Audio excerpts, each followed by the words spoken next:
Marvel Snap just dropped their April 27th over-the-air balance update, and I wanted to go over all the new changes and what my thoughts are on each of them. The new Shauna card is going to be a 4-cost, 4-power card whose ability stays the same. I personally don't have Shauna, so it's hard for me to really comment on this.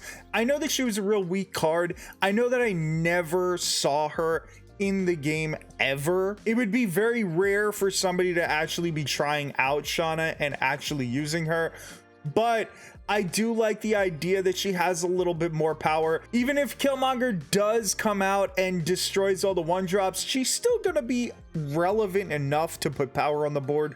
A 4/4 is pretty much average in terms of a 4 cost for their power. I still don't see her getting a ton of play. She's definitely improved, but you still need 4 different slots on the board in order for her to pop off. But I do think that this is a great change for Shauna. I think that if people were going to use her a little more often, she's going to need more power. So this is, you know, possibly a good start. They might have to do a little more in order to see her get more play. The next card on our list is Lizard, and Lizard basically still retains the same cost and power. He's still a 2/5, but his ongoing becomes -4 power if your opponent plays 4 cards here. Honestly, I think this is a really good change. Lizard is basically everybody's go-to 2-cost card. I know that anytime I have a deck that needs a 2-cost card, I immediately just grab Lizard, throw him in the deck, because honestly, he's the best 2-cost in the entire game. I think by doing this, it actually allows other cards to be a little more playable. I think if you have Jeff, you're going to start to see that people start to favor Jeff a little more than Lizard, because although Jeff technically has 2 less power, he does have the ability to be moved into different areas that otherwise you might not have had a chance to get into. And I think this makes it a little easier to do that, because Lizard could end up being actually a 2/1 if your opponent has like a Zoo type deck, Thanos, or any of those decks that are gonna fill up a single location. I like the change to Lizard without killing all of his inherent value. I think it's gonna make a huge difference in terms of maybe we're gonna actually see a variety of 2-drops in people's decks.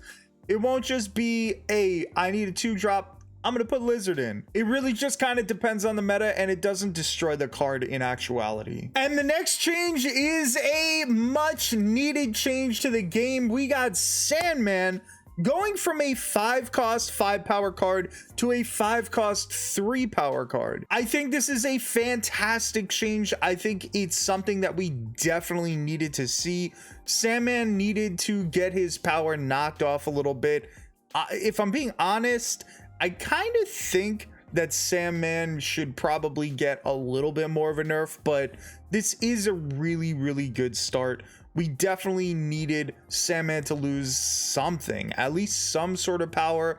A lot of people were predicting that Sandman would be the first of the OTA changes after the patch, and they were right, because Sandman is pretty much the most dominant deck in the game right now. If you want to win, if you want to make it all the way to infinite, then throwing Sandman in a deck with a bunch of big cards was going to get you there pretty much. It was a little boring seeing people just basically running the same exact decks over and over again in order to reach all the way up to infinite. So I love this change. I think it's really good. It helps the meta from becoming very stagnant. Do I think it's going to make such a huge impact that people are going to stop playing Sandman at this point? No, I don't. I think maybe you got to knock off another point or 2 of power in order to kind of hurt the Sandman deck a little bit more.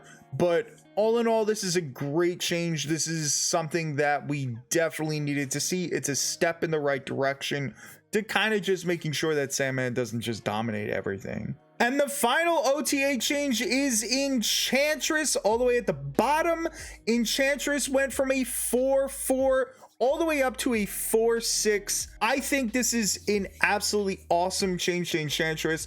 She definitely needed some sort of power boost. She definitely needed something in order to make her a little more relevant. I don't know about you, but I never really saw Enchantress being played too much anymore. When I first started playing the game, she was kind of everywhere. I used her in a ton of decks. I thought she was an amazing card, but as you go deeper into pool 3, she just becomes way less relevant at 4-4. She doesn't help out a lot. She's kind of niche to an extent, because it depends on the meta and how often ongoing cards are being played.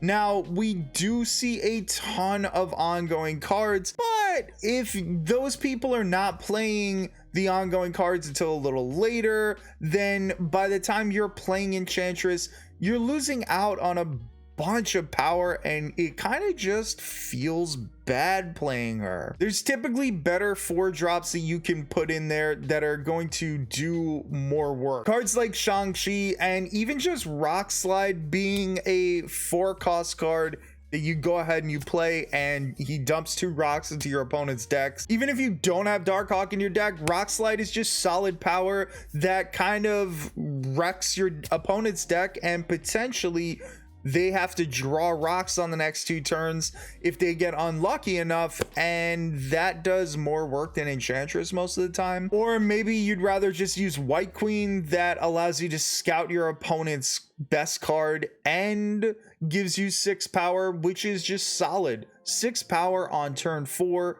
for 4 energy is really good. But now Enchantress is going to be up there with those cards as just a really good 4-drop to kind of just slot into your decks to help you a little bit better with control and disruption. Especially with the changes to Mystique about a month ago, where Mystique won't be able to copy somebody like Darkhawk if Darkhawk isn't on the board because you Enchantress his ability. So I really do love this change to Enchantress. I think it's really good. I think that Enchantress is now going to be a card that you're going to slot into a lot of Zabu decks and just use as a general control card. If you enjoyed the content, please give it a thumbs up, subscribe to the channel, and let me know in the comments section below how you feel about the new changes. Are you happy about them? Are you upset about them? I know people are going to have different opinions, but for me personally, this was a really good, solid update. Let me know your thoughts. Thank you so much for watching. I'll catch you on the next video.